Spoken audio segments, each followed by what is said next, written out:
చెల్లని రూపాయికి గీతలు ఎక్కువ అన్నట్టు పనిచేయడం చేతగానోళ్ళే ఎక్కువ మాట్లాడతారు, చాలా చిల్లరగా మాట్లాడతారు. అది ఇవాళ మన కర్మ కొద్దీ ఇక్కడ కనబడతా ఉంది తెలంగాణలో.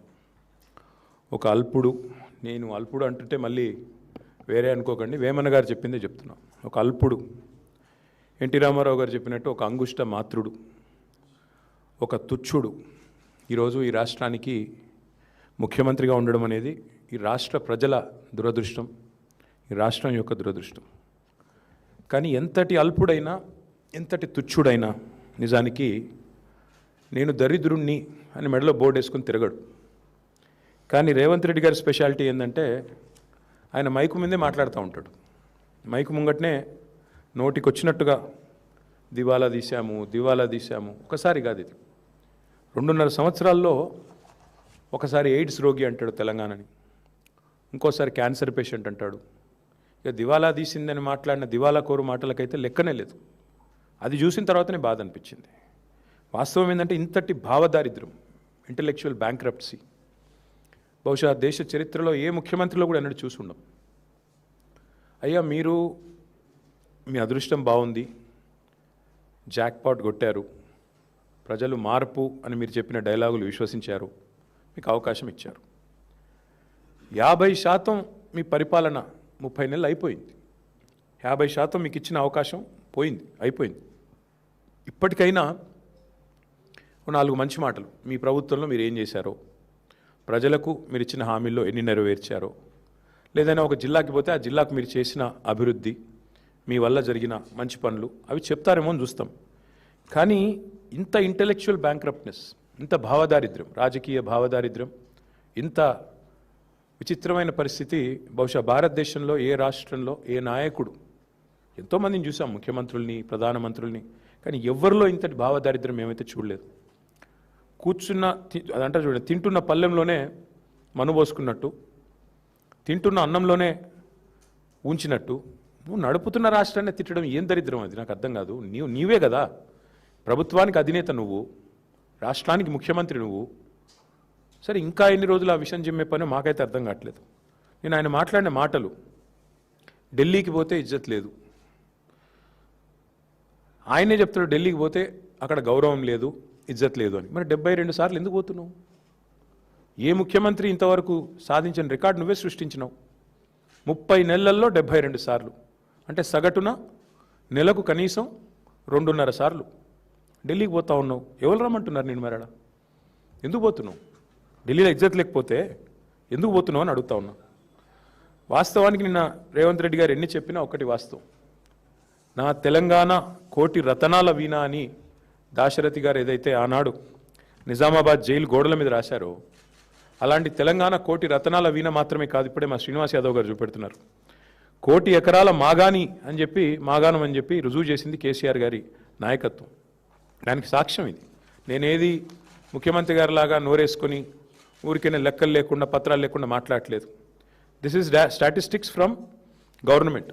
తెలంగాణ మార్క్ఫెడ్ నుంచి, తెలంగాణ ప్రభుత్వ వెబ్సైట్ నుంచే తీసుకుని, directorate of economics and statistics మీరు చూడొచ్చు. 2014-15లో మన రాష్ట్రంలో మొత్తం ఆ రోజు ఎన్ని హెక్టార్లలో సాగు అయ్యేది అంటే 26,13,000 హెక్టార్లు మాత్రమే. 14-15 అంటే తెలంగాణ వచ్చిన రోజు, కేసీఆర్ గారు గద్దెనెక్కిన రోజు. కేసీఆర్ గారు గద్దె దిగిన రోజు 2023-24 59.89 లక్షల హెక్టార్లు. అంటే 1 కోటి ఎకరాల మాగాణం పెరిగింది కేసీఆర్ గారి పరిపాలనలో. 1 కోటి ఎకరాలు అదనంగా సాగులోకి వచ్చిన మాట వాస్తవం. ఇక దానికి ప్రతిఫలంగా ఏముంటుంది మీకు? సహజంగా పంటల ఉత్పత్తి ఎంత పెరిగింది చూడొచ్చు. ఇదంతా అఫీషియల్ స్టాటిస్టిక్స్.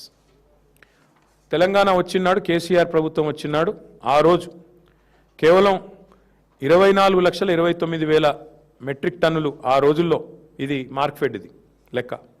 మరి ఆ రోజు ఉత్పత్తి అవుతే దిగిపోయిన నాడు ఎంత? మళ్ళీ మోర్ దెన్ డబల్.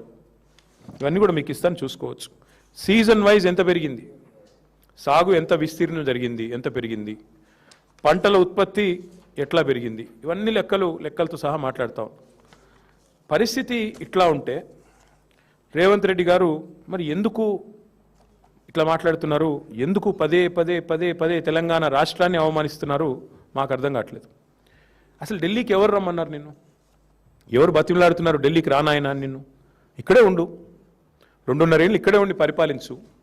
ఆ మూటలు మోయకుండా, లుచ్చా మాటలు మాట్లాడకుండా మాట్లాడు, మంచి మాటలు మాట్లాడి 1000 కోట్ల రూపాయలు ఢిల్లీలో సమర్పించుకోకుండా ఇక్కడే ఉండి మాట్లాడు. ఇంకా చండాలమైన మాట, తెలంగాణ వాళ్ళు అనగానే అసహించుకుంటున్నట.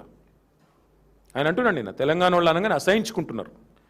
అసహించుకునేది నువ్వు చేసిన దివాలాకోరు రాజకీయం, నువ్వు చేసిన వెధవ పనులు, ఓటుకు నోటు కేసులో దొరికిపోయిన విధానం, ఇవన్నీ నేను చూడగానే గుర్తొస్తున్నాయి. దొంగను చూసినట్టు చూస్తున్నారు. అవును, చూస్తారు. దొంగను దొంగలాగానే చూస్తారు, ఇంకోలాగా చూడరు. దొరను దొరలాగానే చూస్తారు, దొంగను దొంగలాగానే చూస్తారు. That is the world. ఇవాళ వాస్తవం ఏంటి అంటే, తెలంగాణను చూసి ముక్కున వేలేసుకుంటున్నారు, తెలంగాణను చూసి ఆశ్చర్యపోతున్నారు. కేంద్రం సహకరించకపోయినా, ఎట్లా తెలంగాణ వాళ్ళు ఒక జాతీయ ప్రాజెక్ట్ ఇవ్వకపోయినా ఇంత సాగు విస్తీర్ణం ఎట్లా పెరిగింది, ఇన్ని పంటలు ఎట్లా అద్భుతంగా పండిస్తున్నారు తెలంగాణ రైతులు, ఏం మ్యాజిక్ చేసింది తెలంగాణ. పీయూష్ గోయల్ మాటలు చెప్పాలంటే క్యా చమత్కార్ కరే బై తుమ్ లోగ్ అన్నాడు. అది ఇవాళ తెలంగాణను చూసి దేశం ఆశ్చర్యపోతున్న తీరు. అసలు కేంద్రం సహకరించనే లేదు మేము 10 ఏళ్ళుంటే. కానీ ఒక నేషనల్ ప్రాజెక్ట్ స్టేటస్ ఇవ్వకపోయినా, అవతల వేరే రాష్ట్రాల్లో దశాబ్దాలుగా ప్రాజెక్టులు ఇంకా ములుగుతూ నడుస్తున్నా, ఇక్కడ 4 ఏళ్లలోనే ప్రపంచంలోనే అతిపెద్ద లిఫ్ట్ ఇరిగేషన్ ప్రాజెక్ట్ కట్టింది తెలంగాణ. అది చూసి ఆశ్చర్యపోతున్నారు దేశం అంతా. నిన్నగాక మొన్న కదా మేఘాలయ ముఖ్యమంత్రి వచ్చి కమాండ్ కంట్రోల్ సెంటర్ చూసి, ఎంత అద్భుతంగా ఉంది ఇది, నాకు స్వయంగా ఫోన్ చేసిండు. కాన్రాడ్ సాంగ్మా నాకు మిత్రుడు కాబట్టి ఫోన్ చేసి, మరి ఏం అద్భుతంగా కట్టినారా కేసీఆర్ గారి విజను, మీరు గవర్నమెంట్లో లేకపోవచ్చు కానీ మీ పరిపాలన ఫలితాలు ఇంకా కనబడతానే ఉన్నాయి, అద్భుతంగా ఉందని చెప్పి మరి ఇవాళ కాన్రాడ్ సాంగ్మా లాంటి నాయకులు మాట్లాడుతున్నారు. సూపర్ స్టార్ రజనీకాంత్ ఏమన్నాడు హైదరాబాద్కి వచ్చి, ఇది హైదరాబాదా న్యూయార్కా అన్నాడు, యాదికుందా. ఫాక్స్కాన్ చైర్మన్ ఏమన్నాడు, ఇది ఇండియానేనా అన్నాడు. గట్ల ఆశ్చర్యపోతురు తెలంగాణను చూసి. నీలాంటి సన్నాసికి అర్థం కాకపోవచ్చు తెలంగాణ గొప్పతనం కానీ, తెలంగాణ యొక్క ఎదుగుదల కానీ నీకు జీర్ణం కాకపోవచ్చు. నీ అజీర్తి వల్ల వచ్చిన ఇబ్బందుల్లో నువ్వు మాట్లాడుతుండొచ్చు. కానీ ఒకటి వాస్తవం, 10 ఏళ్లలో కేసీఆర్ ఒక సింహంలాగా పరిపాలించి నా రాష్ట్రం, నా సొంత రాష్ట్రం, నేను పోరాడి తెచ్చిన రాష్ట్రం అన్న దాంతో పట్టుదలతో, ప్రేమతో, దార్శనికతతో కష్టపడి పనిచేసి అందరిని ఒప్పించి మెప్పించి నిర్మాణాలు చేసిండు కేసీఆర్. నీ వల్ల, నీకున్న ప్రాబ్లం వల్ల సహజంగా నిన్ను చూడంగానే పారిపోతారు, నిన్ను చూడంగానే అవమానిస్తారు, నిన్ను చూడంగానే ఒక దొంగ వచ్చిండ్రా అనుకుంటారు. అది నీ కర్మ, మేమేం చేయలేం దానికి.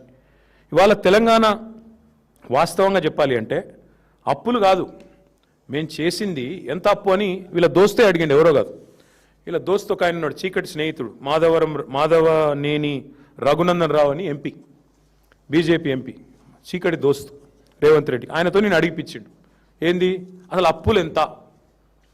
అప్పులు ఎంత అని పార్లమెంటులో ఒక ఎంపీ గారు అడిగితే, పార్లమెంట్లో కేంద్ర ప్రభుత్వం ఇచ్చిన, మీ బడేబాయ్ ఇచ్చిన సమాధానం, మీ పెద్దన్న మీ బడేబాయ్ ఏం చెప్పినల్లా, కేసీఆర్ వచ్చిన రోజు అప్పులెంత, దిగిపోయిన రోజు అప్పులెంత అంటే, ఇగో ఇది, this is the total picture presented to parliament by RBI by CAG.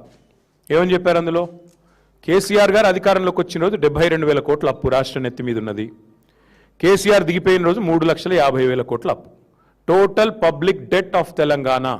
ఇది పార్లమెంటులో సాధికారంగా కేంద్ర ప్రభుత్వం రిజర్వ్ బ్యాంక్ని అడిగి ఇచ్చిన లెక్క. నీ ఇప్పుడు అందులో ఏంటంటే విషయం, మేము వచ్చిన 72, మేము దిగిపోయిన నాడు 3,50,000. మరి అంటే ఎంత కేసీఆర్ చేసిన అప్పు, 2,78,000 కోట్లు.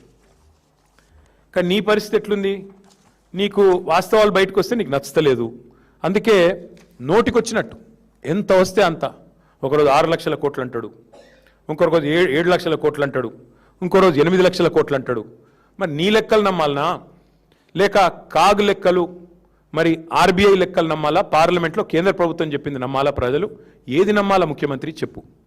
తెల్లారు లేస్తే వెనకటికి ఎవడో మొహంబాలే తద్దంబాలు కొట్టుకున్నట్టు నీకు పరిపాలన చేతగాక గత ప్రభుత్వం మీద ఇంకెన్ని రోజులు ఏడుపుల్ని, ఎన్ని అబద్ధాలంటే నేను ఒకటే వేదిక ఇద్దరు ముఖ్యమంత్రి ఉప ముఖ్యమంత్రి, నెంబర్ 1 అండ్ నెంబర్ 2. నెంబర్ 1 అంటాడు 30 నెలల్లో 1,75,000 కోట్లు ఖర్చు పెట్టిన రైతులకండి నెంబర్ 1 సీఎం.